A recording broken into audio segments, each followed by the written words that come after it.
time to go back to the past. Once again. You remember back in 2012 when I reviewed the first Back to the Future game on NES?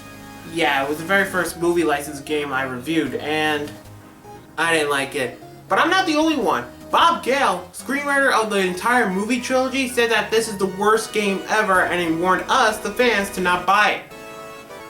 Damn. Just damn. I mean, if the co-writer of the entire Back to the Future trilogy said that this game sucks, that's when you pack it up and throw it all away. I can still stay true to my opinion on this piece of shit. The graphics are the music is and the is part about this game is the gameplay. Never I had played an NES game with bullshit controls like this. The only way you can enjoy this game is that if you're high on drugs or something. But hey, if you paid attention to my review on the first game, you noticed that the timer isn't going down. That's because the game was so cheap, I had to use the Game Genie to beat it. Well, it was made to beat shitty games like this. So yeah, those are the main reasons why I'm never gonna play this game again. But you know what's worst? You wanna know what's fucking worse? Guess what? They made a sequel! You heard me. This is Back to the Future 2 and 3 on the NES. 2 shitty games for the price of 1. God, I hate playing shitty games. So why am I doing this? Well, just to point out if these games are worth buying for. Also, another thing to point out is that LJN does not deserve all the blame for this game. The ones to blame are Beam Software. They're the cause of this piece of shit! How bad is it? Well, let's see what we're dealing with here. This game has the Back in Time song. It's alright to me.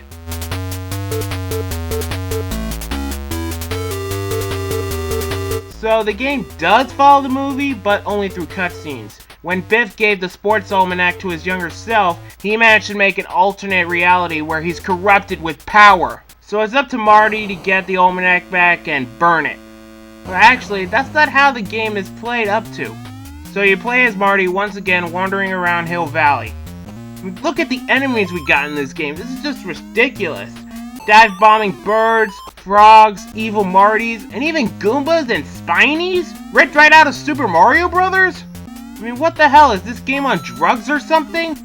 Sure, the game included the hoverboard in the movies, but it's not presented well in this game. As the game drags on, it gets confusing. First off, there are multiple pathways in this game. Oh god, it's Friday the 13th all over again! Let's just hope that we don't find any zombies. Anyway, the DeLorean makes a bigger premise in this game. You use it to travel to either 1955, 1985, or in 2015. Yet, I still question myself why I decided to play this shithole instead of watching paint dry. I like it that it has the Back to the Future logo on the bottom, just in case you don't know what you're playing.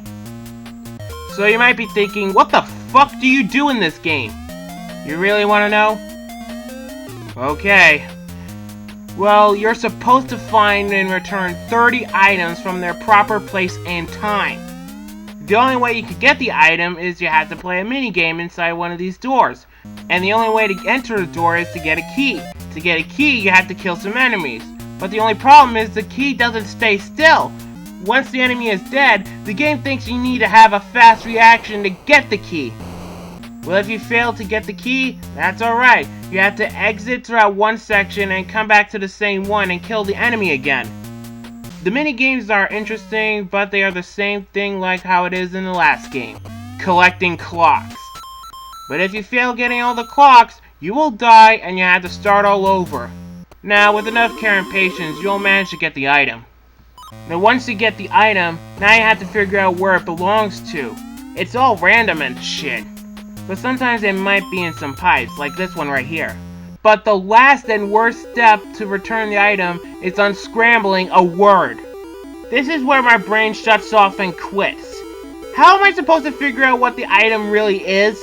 If it doesn't say either milkshake or timer, then I have no fucking clue. Now look, I played this game for 45 minutes straight and got nowhere. I went through multiple timelines and still got nothing. But do you know what the biggest kick to the nuts are? There's no save feature. This is a long NES game and you can't save it? Beat the whole game in one go. That is just fucking cryptic. How could they ever stoop to this stupid level? That's the shit I don't like when this game takes longer to beat when I have no fucking clue is going on. To make the game even way worse, after you find and return all 30 items, you're only halfway there. You still have Part 3 to deal with. That's a shame because Back to the Future Part 3 is my favorite installment of the trilogy. I consider it as one of my favorite Western films because it does look like a Western movie. I could just watch the movies then playing this god-awful piece of shit of a game. Well, at least you can skip to Part 3 with only one simple code. On the title screen, hold B and select, then unscramble another word!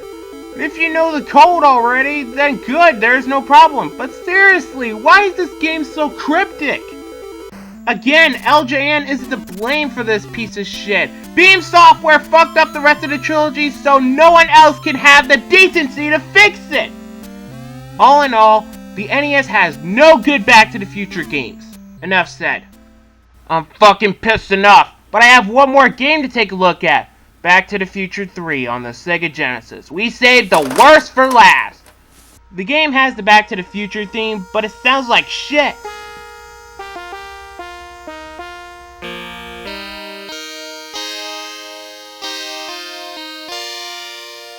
Fucking ear green. Naturally, the game is stepping up when it gets to the 16-bit graphics, but it all goes downhill once the game begins with the difficulty. You're Doc Brown on a horse trying to save Clara from going over the ravine. This is where the shit hits the fan. This level feels so unforgivable. You have to jump, duck, and shoot your way through. You can only fall off your horse a few times, but if you fall off 4 times, yes, I did count it, you will fail and you have to start all over. The only problem is that they made this level so hard, which forces you to memorize the level in perfection. I mean, seriously, I don't even have fast reflexes here. Jump, duck, shoot, okay, jump again, duck, shoot, duck, jump, shoot him, ah! God, I hate this fucking game. Can I just slow down for a bit? I hate this kind of shit in video games. It's only the first level and I can't get past it! This is again another shitty game that I tried to play for around 40 minutes and nothing came around. For what I've read about this game, there's only 4 levels. Wow! For a Sega Genesis game, or fuck, even an NES game, that's pathetic. I guess they were too lazy to make 10 levels with enough variety, so they decided to make 4 levels and make it so hard so the game can last longer! Oh, that song. That fucking song. Next time when I hear Ghost Riders in the Sky, I'm gonna think of shoving a cactus up my asshole! Never! Danny? I came to warn you about... Son of a bitch, I knew I should have taken a cab.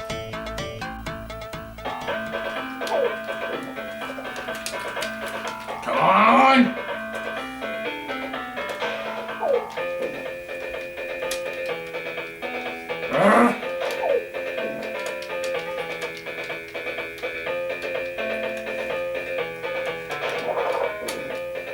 I didn't press shoot, I pressed jump!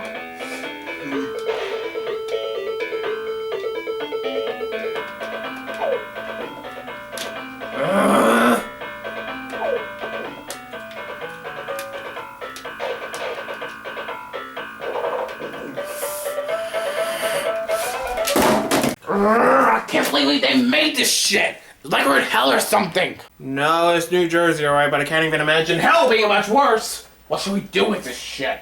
Just let me bury it later. But let me just face this. There are no good Back to the Future games on the tip of my mind. What about the current Back to the Future? Oh, no, that I can actually live without. But let me just say this, there are no good retro games in the Back to the Future library. What about Super Back to the Future 2? Oh, you mean that Super Famicom game? That wasn't even released here in America! I can't even count that! Not unless if you have a reproduction card.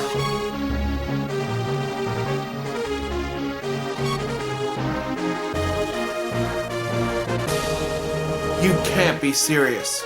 Oh, I'm dead serious.